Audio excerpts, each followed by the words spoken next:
Awesome. I'll ask you the same question. Tell me a little bit more about, I mean, I think everybody knows Wendy's, but tell me a little bit more about, you and I guess Wendy's digital part of the business.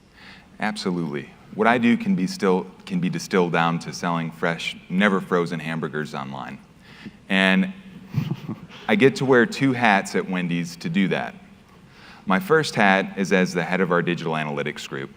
I get to work with folks who share my innate curiosity for understanding who our digital customers are, and more important, why they engage with us the way they do. Now, my second hat is that of the product owner for Wendy's.com, which gives me a front row seat to work with our designers, developers, partners at VML/Y&R, and brand teams to not only apply lessons learned, but through tools like Lift to learn entirely new lessons that continuously evolve and improve the way that we reach our customers. It's one of the reasons why I was very excited to talk to you about personalization. For us, this has been a major facet in our success and has been and continues to be a very strategic part of our digital roadmap.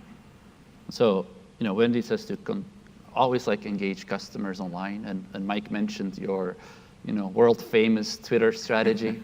Tell us a little bit more about sort of digital and how you do that. How do you engage customers? How do you get them to go to the restaurants and buy more burgers and, sandwiches and stuff? With Wendy's, fun fact, a tenth of the US population visits our website every year.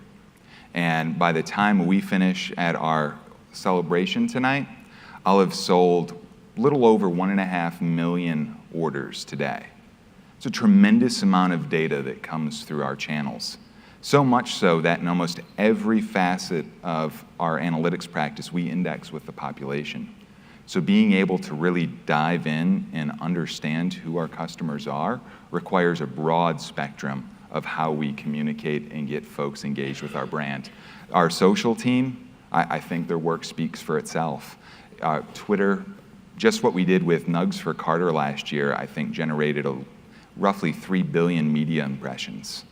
The mixtape that we dropped earlier this year, not only did it make it to the top of the charts on Spotify, Apple Music, and Google, but we ranked on Billboard for a Wendy's, in essence, diss track against McDonald's. So it was a lot of fun.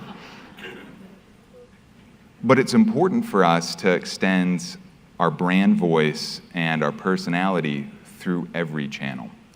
And when we look at our website, knowing that we're getting a tenth of the population, it's a fantastic opportunity to personalize it.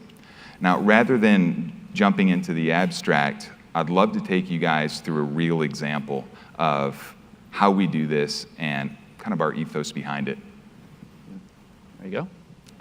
I can't think of a better way to do this than introducing you to my wife. So this is Caroline. As you can tell, we both may be fans of the brand. This was from our wedding. And while on paper, in every persona we would have ever created, generally, Caroline fits our salad demographic, how we used to look at it. What's funny, though, is that couldn't be farther from the truth.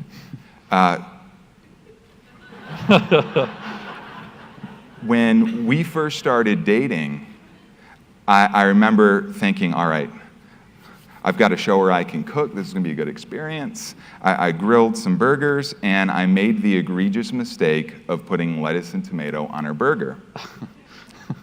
She looked at me with pure disdain and said, "How dare you put my food's food in my food? No, thank you." Baconator couldn't have found a more loyal fan. So knowing that she's a Baconator customer, why would I ever show her a salad image? Our most craveable salad. Every facet of photography, wording, media placement is going to fall flat with her every time. So with Caroline, I know when she comes to our properties, I should very loudly and proudly show the Baconator. As she goes through our sales process, I may see that she hasn't tried our Baconator fries yet, so it's a good opportunity to suggestively sell it to promote menu exploration. And on the tail end of that, we have a wonderful opportunity to say, hey, you know what goes good with bacon? Chocolate. Why don't you try one of our chocolate chip cookies? So then we had to look at householding and how we look at customers by household. And it's another example of where tools like Lyft give us an opportunity to do what was never possible before. Because then you have me. I am aspirationally healthy. And in that, you'll find the taco salad is my go-to almost every time. You can probably get me to try one of our green teas, and I will feel so good about my healthy decision that I'm going to treat myself to a Frosty. Being able to create this personal relationship is what Wendy's was built on. If you go back to when Dave Thomas first started our company, it was on the premise of putting quality at the center of everything we do and building very strong relationships with our customers. When you go into a restaurant today where you feel at home, where you feel comfortable, typically you know the servers know you. They know what you like. In fact, some of my favorite memories have been going in and it feels like family. They'll tell me that I need to try the special instead of my usual. This is the first time our brands had the ability to replicate that feeling and that sense of home for our users across digital. And we couldn't be happier with the results. Well, that's a great story and funny too. You actually had me with your opening statement, your fun fact. I didn't realize like 1 out of 10 Americans visits Wendy's.com. I mean, it's just mind-blowing to me. Let me ask you a question. So how long have you been using Lyft to do this? When did you get started? So this is the wild part of the story. We became Acquia customers at the beginning of the year. We replatformed our old site, migrated all content, went live in 88 days. Within 3 months, we had personalization live on the site. So our ability to hit the ground running was incredibly powerful for our brand. We started very small, and that was with let's do some A/B testing, see how our creative's performing, and if our call to actions can be just a little more effective. It moved into us releasing new products and new test products in markets where traditionally we had to rely on signage in the stores to move product. Well, now I can carve out our DMAs perfectly and introduce those products to folks through digital channels. And we've even gotten into behavioral segmentation, which is the example you saw with my wife. What kind of business results have you seen so far?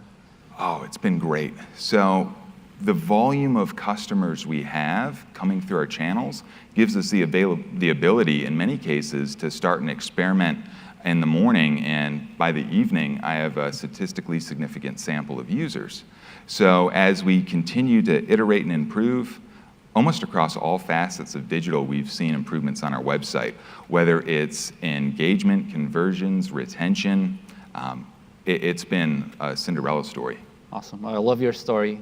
Thanks for joining us on stage.